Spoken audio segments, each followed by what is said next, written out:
حضرت علی المرتضیٰ فرماتے ہیں سیدہ فاطمہ نے کبھی مجھے کوئی کچھ کہا ہی نہیں، کبھی فرمائش ہی نہیں کی۔ ایک دن بیمار ہو گئی تو کہنے لگیں، میں قریب بیٹھا تو میں نے کہا فاطمہ زندگی میں تو نے کبھی کچھ نہیں مانگا، اور عزت والے باپ کی عزت والی بیٹی، میرا دل کرتا ہے کوئی فرمائش تو کر دو۔ تو حضرت فاطمہ کہنے لگی علی اگر ایک انار مل جائے نا، اگر ایک، میرا دل کر رہا ہے اگر ایک انار مل جائے، ایک انار مل جائے تو طبیعت چاہ رہی ہے انار کھانے کو۔ مولا علی شیر خدا فرماتے میں گیا، ایک انار خریدا بازار سے، 1 دینار تھا میری جیب میں، انار خرید کے جب واپس پلٹا نا تو کہتے ایک بوڑھا شخص، ہونٹوں پہ کمزوری، آپ فرماتے ہیں میرے باپ دادا کی عمر کا، لڑکھڑاتے اس کے ہاتھ اور کہنے لگا علی میں بھوکا ہوں کئی دنوں کا۔ حضرت علی فرماتے ہیں میرے پاس بھی وہ 1 ہی دینار تھا جس کا انار آ گیا۔ کہتے میں نے اسی وقت وہ انار نکالا، اس شخص کے ہاتھ میں رکھا، بوجھل قدموں سے جب میں اندر داخل ہوا نا تو پاک رسول کی پاک بیٹی، عزت والے نبی کی عزت والی بیٹی، صبر والے محبوب کی صبر والی بیٹی، کہتے ہیں جب میں نے اپنا قدم اندر رکھا دروازے کے تو فاطمہ نے میرا اترا ہوا چہرہ دیکھا تو کہنے لگی علی پیسے اللہ کے راستے میں دے آئے ہو، خیرات کر رہے ہو؟ حضرت شیر خدا رضی اللہ تعالیٰ عنہ فرماتے ہیں میں فاطمہ کی طرف دیکھا تو میں حیران ہو گیا، میں نے کہا فاطمہ تجھے، کہنے لگی مجھے یقین ہے آپ انار لینے گئے تھے، آپ نے خرید بھی لیا تھا، اور مجھے پتا ہے علی میرے ساتھ بے وفائی ہو ہی نہیں سکتی، یہ کسی سوالی نے مانگ لیا ہوگا، علی آ جا، مجھے انار کھانے سے وہ سکون نہیں ملا جو تو اللہ کے راستے میں دے آیا ہے تو سکون ملا ہے، کھانے سے نہیں ملا جو تیرے دینے سے ملا ہے۔ مولا علی کہتے ہیں صبر کر کے میاں بیوی بیٹھ گئے تو دروازے پہ دستک ہوئی، کہتا میں اٹھ کے دروازے پہ گیا تو حضرت سلمان فارسی دروازے پہ کھڑے تھے، انہوں نے نا 9 انار مجھے دیے، کہنے لگے نبی پاک نے بھیجے ہیں، یہ 9 انار ہیں نبی پاک نے بھیجے ہیں۔ تو حضرت علی شیر خدا فرمانے لگے ہمارے نہیں کسی اور کے ہیں، ہمارے نہیں کسی پڑوسی کے ہیں، دائیں بائیں دیکھ لے، کہنے لگے نہیں تمہارے ہی ہیں، فرمانے لگے نہیں میرے ہوتے تو 10 ہوتے، اس لیے کہ اللہ فرماتا ہے من جاء بالحسنۃ فلہ عشر امثالھا، تم ایک نیکی کرو گے میں 10 کا اجر عطا کروں گا۔ فرمایا میرے ہوتے تو 10 پورے ہوتے، اللہ رسول نے بھیجے، اور میرا یقین کمزور ہو سکتا ہے، میرے ہوتے تو 10 ہوتے، یہ 9 ہے۔ حضرت سلمان فارسی نے جیب میں ہاتھ ڈالا، 10واں بھی نکالا، کہا علی تیرے 10 ہی تھے، میں تو تیرا امتحان لے رہا تھا، 10 ہی تھے تیرے۔ یقین کی دولت زنجیریں کاٹ دیتی، یقین کی دولت انسان کو نواز دیتی۔ جب تو لڑکھڑاتا ہوا آیا ہے، میرے نبی پاک نے فرمایا یوں نہ کہا کر کہ یا اللہ چاہے تو دے چاہے تو نہ دے، جب مالک سے مانگ تو کہا کر یا اللہ تجھی سے مانگنا ہے، میں لے کے اٹھوں گا، تو مجھے دے گا۔ فرمایا جتنا تیرا یقین کامل ہوگا اتنا ہی اللہ تجھے جھولی بھر کے عطا فرمائے گا۔ کمزور سا مسلمان، لڑکھڑاتا سا مسلمان دیکھتا ہوں کرتا ہوں، اور یہ بھی نہ دیکھا کریں بھائی ایمان یقین کو استقامت کے درجے پہ لیں، یہ نہ دیکھا کریں کہ وہ کیسے دے گا، وہ کسی وسیلے کا محتاج نہیں ہے، وسیلے کو پسند کرتا ہے، پر وسیلے کا محتاج وہ بغیر وسیلے کے بھی دے دیتا ہے۔ ہر آدمی ماں باپ کے ذریعے پیدا ہوتا ہے، اگر پیدا کرنا چاہے تو جناب عیسیٰ کو بغیر باپ کے پیدا کر دیتا ہے، اگر پیدا کرنا چاہے تو حضرت آدم کو بغیر ماں اور باپ کے پیدا کر دیتا ہے۔ جب یقین رکھیں، یقین، قرآن مجید پڑھیے، حضرت موسیٰ علیہ السلام فرعون کے دربار میں کھڑے ہیں، چاروں جانب دشمن ہی دشمن ہے، جادوگر آ گئے، انہوں نے سانپ چھوڑے، حضرت موسیٰ کے ہاتھ میں ڈنڈا تھا، حضرت موسیٰ کہتے ہیں یا اللہ کیا کروں؟ تو اللہ تعالیٰ نے فرمایا اپنا عصا پھینک دو، کہنا چاہیے تھا نا کہ یا اللہ ایک ہی تو شے ہے، اتنے سانپ ہے، بچانے کے لیے ڈنڈا ہے وہ پھینک دوں؟ ڈنڈا پھینکا جاتا ہے، سانپ کو دیکھ کر کے قابو کیا جاتا ہے، یہ میرا اور آپ کا ذوق ہے نا، لیکن انبیاء کرام کا انداز ملاحظہ کیجئے میرے عزیزو، اللہ فرماتے ہیں ڈنڈا، اے موسیٰ ڈال دے اپنا عصا، پہلے نہیں فرمایا کہ سانپ بن جائے گا، فرمایا بس تو ڈال دے۔ میں اور آپ ہوتے ہیں تو سانپ سامنے ہے، ڈنڈا ہاتھ میں ہے، ہم کہیں گے عجیب بات ہے، یہی تو دفاع کی چیز ہے، اسی کو ڈال دوں تو بچوں گا کیسے؟ کہا ڈال دو، تو حضرت موسیٰ نے ڈال دیا، کہا میرے رب کا حکم ہے تو میرے لیے بہتر ہی ہوگا۔ اللہ فرماتے ہیں جب موسیٰ نے ڈالا تو میں نے اس ڈنڈے کو، اس عصا کو اژدہا بنا دیا۔ اب کبھی عصا بھی اژدہا بنے، کبھی چھڑی بھی بہت بڑا اژدہا بنی ہے، لیکن قرآن کہتا ہے جناب موسیٰ نے ڈالا تو اللہ نے اژدہا، بلکہ اس سے پیچھے چلیے عورتیں کمزور یقین کی ہوتی ہیں نا. جناب موسیٰ پیدا ہوئے تو اللہ فرماتے ہیں میں نے موسیٰ کی ماں کے دل میں بات ڈالی, ماں کے دل میں صندوق میں ڈال کے تو اس کو دریا میں بہا دے. اور بھائی صندوق میں کہہ سکتے ہیں نا آکسیجن کیسے جائے گی, اور دریا میں بچے بچنے کے لیے ڈالے جاتے ہیں کہ ڈوبنے کے لیے ڈالے جاتے ہیں. ماں کے دل میں یقین کمزور نہیں تھا اماں کا. انبیاء کے ماں باپ موحد ہوتے ہیں, دین کو ماننے والے. ماں کے دل میں اللہ نے باپ, اللہ قرآن میں کہتے میں نے وحی کی, میں نے القاء کیا, میں نے بات ڈالی.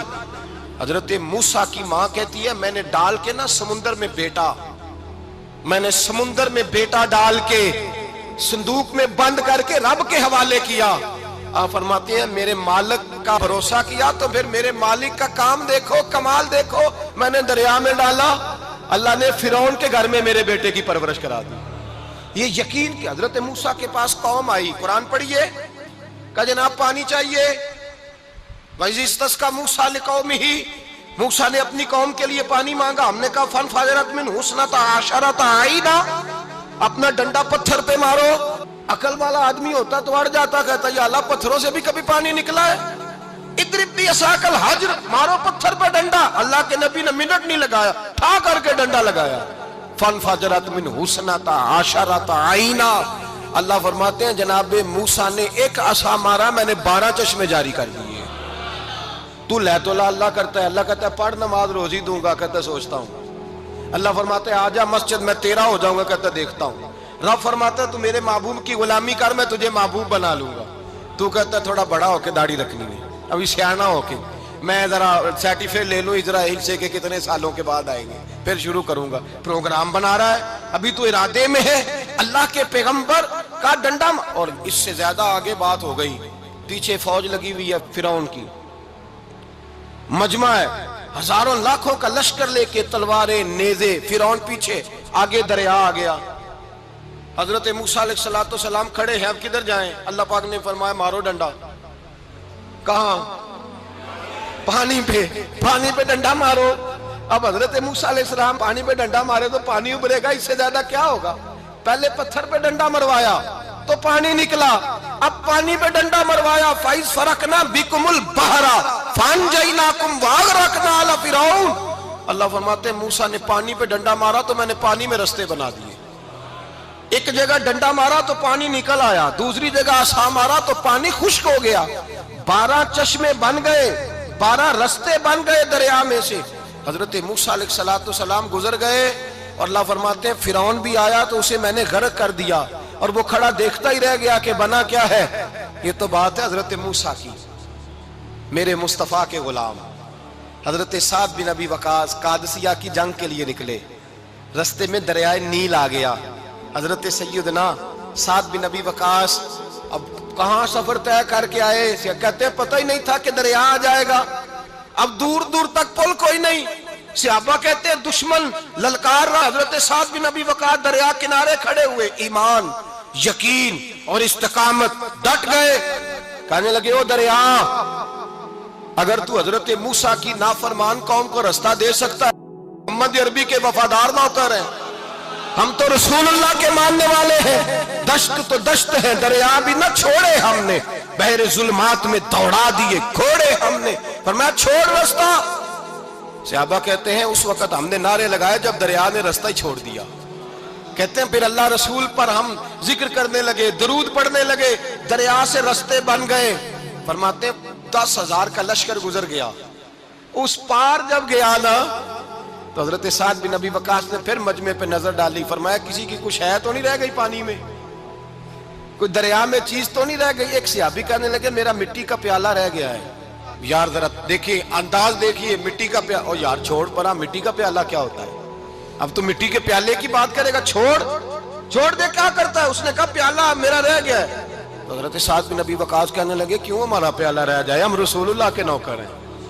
ایمان, یقین اور استقامت کی دولت. پھر دریا کی طرف دیکھا, کہنے لگے چل یار ہمارا پیالہ بھی واپس کر دے. صحابہ کہتے ہیں دریا کی لہر آئی اور پیالہ بھی واپس کر دے. اور میرے بھائی جب ایمان کی دولت, یقین کی دولت, اعتماد کی دولت, جو بابا کہتا ہے نا کہ معاذ اللہ تعالیٰ الو کا خون لے آؤ اور شیر کی کھلڑی لے آؤ, میں کالا پیلا نیلا جادو کروں گا, اس پر لوگ دوڑ کے جاتے ہیں, 50-60 ہزار روپیہ بھی دے آتے ہیں دوڑ کے. اور اگر کہا جائے کہ مسجد آؤ 4 رکعت نماز پڑھو, حاضری دو مسجد کی, تو کہتے ہیں معرفت والے ہیں, معرفت والے نماز ہی نہیں پڑھتے. وہ کون سی معرفت ہے؟ یہاں اللہ کی بارگاہ میں جھکنے کا, چونکہ یہ لیٹ ہے نا, یہ پتہ نہیں جنت میں جا کے ملے گا, کب ملے گا, معاذ اللہ. لوگ دنیا داری کے معاملے میں پس جاتے ہیں. حکمران نے وعدہ کر دیا ہے سڑکیں پکی ہو جائیں گی, خوشحالی ہو جائے گی, موجیں لگ جائیں گی, لوگ لائنوں میں کھڑے ہیں ووٹ دینے کے لیے, اور تیرے رب نے کہا ہے تو مجھ سے ڈر جا, میں تیری دنیا بھی اچھی کر دوں گا, آخرت بھی اچھی کر دوں گا, تو ادھر آ میری بارگاہ میں جھک. لوگ اعتماد اور یقین کو اوہام پرستی کا شکار ہیں, ہم لوگ وہم کا شکار ہیں, ہم لوگ بدشگونی ایسے ہو جائے گا ویسے ہو جائے گا, ہم ان چیزوں کا شکار. بھائی اعتماد کی دولت پیدا کریں, یقین اپنے اندر پیدا کریں, ایمان پیدا کریں, ڈٹ جائیں رب رسول کا نام لے کر. حضرت عمر کا زمانہ تھا, مصر فتح ہو گیا, حضرت عمر بن عاص گورنر بنے. رواج یہ تھا مصر کے اندر کہ ایک دریا چلتا تھا, دریائے نیل, اور سارے مصر کا انحصار اسی دریا پہ تھا. فصلوں کو پانی بھی لگتا اسی سے, جانور بھی اسی سے پانی پیتے, کھیتیاں بھی اسی سے سیراب ہوتی. سال کے بعد وہ دریا خشک ہو جاتا تھا, سال کے بعد وہ دریا خشک ہوتا, اور جب خشک ہوتا نا تو ایک کواری لڑکی قتل کر کے دریا میں ڈالتے, پھر وہ دریا چلتا. آج بھی بہت ساری جگہوں پہ اوہام پرستی ہے, کہتے ہیں ہمارے آستانے کا طریقہ ہے. میں نے کہا آستانے کا, اس آستانے کا طریقہ ہوتا ہے جس آستانے کا تعلق در مصطفیٰ سے ہوتا ہے. باقی کسی آستانے کا اپنا کوئی ذاتی طریقہ نہیں. طریقہ وہ جو میرے نبی پاک کا طریقہ ہے, اس سے ہٹ کر کون سا طریقہ ہے؟ ہمارے آستانے کا طریقہ ہے, ہماری یہ رسم ہے, ہمارا یہ رواج ہے. اٹھا کے بھاگ جاؤ رسم و رواج. ہمارے رسم و رواج رسول اللہ کی سنت کے پابند ہے. سارے بولیے صلی اللہ ہو, پھر ایک دفعہ پڑھیے درود شریف صلی اللہ ہو, 3 دفعہ کر لیں تاکہ طاق اداد ہو جائیں. صلی اللہ ہو. نبی پاک صلی اللہ علیہ وسلم کا طریقہ اصل طریقہ ہے. حضرت عمر فاروق کو جناب عمر بن عاص, اور کہتے ہیں کہ پکا طریقہ یہ تھا کہ جب تک لڑکی قتل کر کے ڈالتے نہیں تھے دریا چلتا نہیں تھا. حضرت عمر کو خط لکھا کہ حضور یہ معاملہ ہے, اور لوگ مجھے یہی کہتے ہیں. میں نے لوگوں کو سمجھایا ہے کہ اسلام ظلم کا حکم نہیں دیتا, ظلم کی اجازت نہیں دیتا, کیسے لڑکی قتل کی جائے, اب آپ بتائیں کیا کرنا ہے. حضرت عمر ایمان, یقین, استقامت, پہاڑ ہے یہ لوگ. حضرت عمر نے 2 خط لکھے, ایک حضرت عمر بن عاص کے نام, دوسرا دریائے نیل کے نام. 2 خط لکھے, ایک خط لکھا دریا کے نام, ایک خط لکھا عمر بن عاص گورنر کے نام. گورنر کے نام خط لکھا تو فرمایا جتنے یہودی ہیں, عیسائی ہیں, کمزور ایمان والے, سب کو دریائے نیل پہ لے جا, اور میرا یہ دوسرا خط دریا میں ڈال دے اور سب کے سامنے ڈالنا. کہتے ہیں یہ خط تو پڑھنا چاہے تو